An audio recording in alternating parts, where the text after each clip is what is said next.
Segunda parte do capítulo 13, que a mão esquerda não sabe o que faz a direita. Item 2, Excesso e Você, do livro do Espírito da Verdade, do capítulo 13, item 10, André Luiz. Amigo, Espiritismo é a caridade em movimento. Não reverta o próprio lar em museu. Utensílio inútil em casa será utilidade na casa alheia. O desapego começa das pequeninas coisas e objeto conservado sem aplicação no recesso da moradia explora os sentimentos do morador. A verdadeira morte começa na estagnação. Quem faz circular os empréstimos de Deus renova o próprio caminho. Transfigure os apetrechos que lhes sejam inúteis em forças vivas do bem. Retirem da despensa os gêneros alimentícios que descansam esquecidos para a distribuição fraterna aos companheiros de estômago atormentado. Reviste o guarda-roupa, libertando os cabides das vestes que você não usa, conduzindo aos viajores desnudos da estrada. Estenda os pares de sapato que lhes sobram aos pés descalços que transitam em derredor. Elimine do mobiliário as peças excedentes, aumentando a alegria das habitações menos felizes. Revolva os guardados em gavetas ou porões, dando aplicação aos objetos parados do seu uso pessoal. Transforme em patrimônio alheio os livros empoeirados que você não consulta, endereçando-os ao leitor sem recursos. Examine a bolsa, dando um pouco mais que os simples compromissos da fraternidade, mostrando gratidão pelos acréscimos da divina misericórdia que você recebe. Ofereça ao irmão comum alguma relíquia ou lembrança afetiva de parentes e amigos, ora na pátria espiritual, enviando aos que partiram maior contentamento com tal gesto. Renovemos a vida constantemente, cada ano, cada mês, cada dia. Previna-se hoje contra o remorso de amanhã. O excesso de nossa vida cria a necessidade do semelhante. Ajude a casa de assistência coletiva, divulgue o livro nobre, medique os enfermos, aplaque a fome alheia, enxugue as lágrimas, socorra feridas. Quando buscamos a intimidade do Senhor, os valores mumificados em nossas mãos ressurgem nas mãos dos outros em exaltação de amor e luz para todas as criaturas de Deus. Item 7, os outros do livro Espírito da Verdade, capítulo 13, item 13, meio. Dizes trazer o deserto no coração, entretanto pensa nos outros. Muitos pisam teus rastros, procurando-te as mãos no grande vazio. Para um pouco e perceberá a presença nas sombras da retaguarda. Enquanto gritas a própria solidão, compreenderás que a voz deles está morrendo na garganta através de longos gemidos. Volta-te e vê. Compare os teus braços robustos com os ossos descarnados que ainda lhe servem de suporte às mãos, tristes, em que os dedos mirrados são espinhos de dor. Enxuga o teu pranto e observa os olhos fatigados que te contemplam. Falam-te a história de esperanças e sonhos que o tempo soterrou na areia da frustração. Referem-se ao frio cortante do lar perdido e à agonia da ramagem nas trevas. Para e compadece-te. Deixa que respirem ainda mesmo por um momento só no calor do teu hálito. Quem poderá medir a extensão da grandeza de uma simples semente caída na terra que o arado martirizou? A beleza de um minuto nos ensina muita vez a povoar de alegria e de luz a existência inteira. Diz a antiga lenda que uma gota de chuva caiu sobre o oceano, que a tormenta encapelara e aflita perguntou: Deus de bondade, que farei sozinha neste abismo estarrecedor? O pai não lhe respondeu, mas tempos depois a gota singela era retirada do mar, convertida numa pérola para adornar a coroa de um rei. Dá também algo de ti aos que bravejam no torvelino do sofrimento, e mesmo que possas ofertar apenas um pingo de amor aos que padecem, tua dávida será filtrada pelas correntes da angústia humana e subirá, cristalina e luminescente, na direção dos céus, para enfeitar a glória de Deus. Item 52 do livro Gotas de Esperança, de Lorival Lopes. Não sofra se não pode fazer perfeito. Procure realizar o melhor que puder, mas não se aflija se não conseguir a perfeição. Todos temos limitações. Não se detenham, nem paralise suas aptidões, só porque não fez como acha que seria o certo. Se você ainda não chegou à perfeição, está, porém, a caminho. Prossiga fazendo melhor, aprendendo. Se retrocedeu, volte a tentar novamente. Confie em você. Tenha fé em Deus. Conscientizar-se das limitações traz calma ao seu espírito e ajuda você a lutar para alcançar os objetivos. Item 53 do livro Gotas de Esperança, de Lorival Lopes. Não despreze as pequenas coisas. Um sorriso, um aperto de mão, um muito obrigado, um com licença. Fazem parte de todo dia. Surgem inesperadamente, reclamam atenção, pedem resposta, criam alegria ou tristeza. Unem ou separam. Preste atenção às coisas menores, olhe com simpatia, sorria espontaneamente e dê sua mão. Agradeça com sinceridade. Nas mínimas ações você se engrandece. O universo repousa sobre o átomo. Nas pequeninas coisas nasce a sua grandeza interior. Do livro Atravessando a Rua, de Richard Simonetti, a história do outro lado da rua. Durante a existência inteira, morou em frente ao centro espírita. Pelos anos afora, observou o movimento de gente que entrava e saía. Dirigentes, colaboradores, simpatizantes, aprendizes, doentes, pobres. Nas noites quentes de verão, sentado em confortável poltrona na ampla varanda, ouvia ao longe a palavra de vibrantes oradores e impressionava-se com a lógica dos conceitos espíritas na definição dos problemas humanos. Chegara a proclamar-se adepto da doutrina dos espíritos. E aquela gente que ali cooperava, que dedicação, quanto desprendimento. Em qualquer tempo, com chuva ou frio, sucediam-se as equipes de trabalhadores na distribuição de alimentos, na visitação aos enfermos, no socorro aos desabrigados. Mas nunca se decidiu a atravessar a rua, perdendo preciosas oportunidades de serviço e edificação.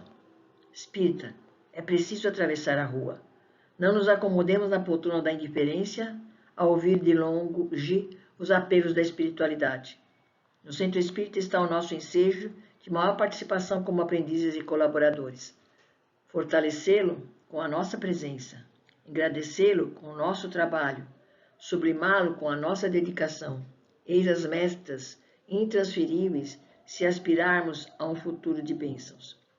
Façamos do centro espírita a nossa escola, a nossa oficina, o nosso templo, para que não tenhamos de ver nele hospital atormentados por males e frustrações que afligem os que não atravessaram a rua. Não saiba a vossa mão esquerda o que faz a vossa mão direita. Certamente, seguindo esse especial ensinamento, é que aquele homem muito rico distribuía benefícios. Primava pelo anonimato. Certa vez, chegando a uma pequena cidade a negócios, entrou em uma lanchonete para um rápido lanche. Observou que entre os garotos que brincavam na rua, um mancava por causa de um dos pés deformado. Chamou-o, lhe perguntou se o pé o incomodava, ao que o menino respondeu que não podia correr como os demais. Também falou que precisava cortar um pedaço do sapato para poder pisar melhor. Você gostaria de ter seu pé curado? Perguntou o homem. É claro, respondeu o garoto com os olhos brilhando. Pois eu vou providenciar que esse pé fique normal, prometeu o estranho. Em seguida, pediu ao seu motorista que descobrisse o endereço do menino Jimmy, de 8 anos. Depois que falasse com seus pais, conseguindo autorização para a realização da cirurgia. Não foi tarefa difícil ao empregado, pois todos conheciam o garoto do pé defeituoso. Ele encontrou uma casa muito pobre, com vestidos remendados e algumas camisas velhas no varal. Foi preciso conversar muito para convencer os pais que tudo não passava de armação. Afinal, disse a mulher, ninguém dá nada de graça. Mas o meu patrão, afirmou o motorista, costuma fazer isso sempre. Jimmy foi para uma clínica especializada e submeteu-se a 5 cirurgias. Tornou-se o xodó da enfermagem. O fiel motorista acompanhou tudo a pedido do seu empregador, providenciando o que fosse preciso. Finalmente chegou o dia de voltar para casa. Sapatos novos foram providenciados. Jimmy não cabia em si de contentamento e ansiedade. Quando o luxuoso carro parou na porta de sua casa, ele disse: Espere, quero entrar sozinho. Os pais e os irmãos vieram à porta, e o menino de pés sem defeitos, calçando sapatos novos, desceu do automóvel e andou sorridente de braços abertos ao encontro deles. Naquele Natal, o empresário ainda providenciou que toda a família fosse levada a uma grande loja da cidade para que cada um deles escolhesse um par de sapatos. Jimmy se tornou um bem-sucedido homem de negócios e jamais soube o nome do seu benfeitor. Tudo porque seu benfeitor, Henry Ford, pioneiro da indústria automobilística americana, sempre dizia que é mais divertido fazer algo pelas pessoas quando elas não sabem quem lhes fez o bem. Fazer o bem sem ostentação é um grande mérito. Mais meritório ainda é ocultar a mão que dá. É mesmo marca de grande superioridade moral, porque renuncia à satisfação do aplauso dos homens. Os que assim agem provam sua real modéstia e se enquadram exatamente no ensino evangélico não saber a mão esquerda o que dá à direita. Redação do Momento Espírita com base no capítulo Benfeitor Secreto do livro Histórias para Aquecer o Coração dos Pais, de Jacques Canfield. Etivente, a caridade desconhecida do livro Jesus no Lar, Neio Núcio. A conversação em casa de Pedro versava nesta noite sobre a prática do bem com a viva colaboração verbal de todos. Como expressar a compaixão sem dinheiro? Por que meios incentivar a beneficência sem recursos monetários? Com essas interrogativas, grandes nomes da fortuna material eram invocados e a maioria inclinava-se a admitir que somente os poderosos da terra se encontravam à altura de estimular a piedade ativa quando o mestre interferiu opinando bondoso. Um sincero devoto da lei foi exortado por determinações do céu ao exercício da beneficência. Entretanto, vivia em pobreza extrema e não podia de modo algum retirar a mínima parcela de seu salário para o socorro aos semelhantes. Em verdade, dava de si mesmo, quando possível, em boas palavras e gestos pessoais de conforto e estímulo a quantos se achavam em sofrimento e dificuldade. Porém, magoava-lhe o coração a impossibilidade de distribuir agasalho e pão para os andrajosos e famintos à margem da sua estrada. Rodeado de filhinhos pequeninos, era escravo do lar que lhe absorvia o suor. Reconheceu, todavia, que se lhe era vedado o esforço na caridade pública, podia perfeitamente guerrear o mal em todas as circunstâncias de sua marcha pela terra. Assim é que passou a extinguir com incessante atenção todos os pensamentos inferiores que lhe eram sugeridos quando, em contato com pessoas interessadas na maledicência, retraía-se cortês e, respondendo a alguma interpelação direta, recordava essa ou aquela pequena virtude da vítima ausente. Se alguém diante dele dava pasto à cólera fácil, considerava a ira como enfermidade digna no tratamento e recolhia-se à quietude. Insultos alheios batiam-lhe no espírito à maneira de calhaus em barril de mel, porquanto, além de não reagir, prosseguia tratando o ofensor com a fraternidade habitual. A calúnia não encontrava acesso em sua alma, de vez que toda denúncia torpe se perdia, inútil em seu grande silêncio. Reparando ameaças sobre a tranquilidade de alguém, tentava desfazer as nuvens da incompreensão sem alarde, antes que assumissem feição tempestuosa. Se alguma sentença condenatória bailava em torno do próximo, mobilizava espontâneo todas as possibilidades a seu alcance na defesa delicada e imperceptível. Seu zelo contra a incursão e a extensão do mal era tão fortemente minucioso que chegava a retirar detritos e pedras da via pública para que não oferecesse perigo aos transeuntes. Adotando essas diretrizes, chegou ao termo da jornada humana, incapaz de atender às sugestões da beneficência que o mundo conhece. Jamais pudera estender uma tigela de sopa ou ofertar uma pele de carneiro aos irmãos necessitados. Nessa posição, a morte buscou ao tribunal divino, onde o servidor humilde compareceu receoso e desalentado. Temia o julgamento das autoridades celestes, quando de improviso foi aureolado por brilhante diadema e por quem indagasse em lágrimas a razão do inesperado prêmio, foi informado de que a sublime recompensa se referia à sua triunfante posição na guerra contra o mal em que se fizera valoroso empreiteiro.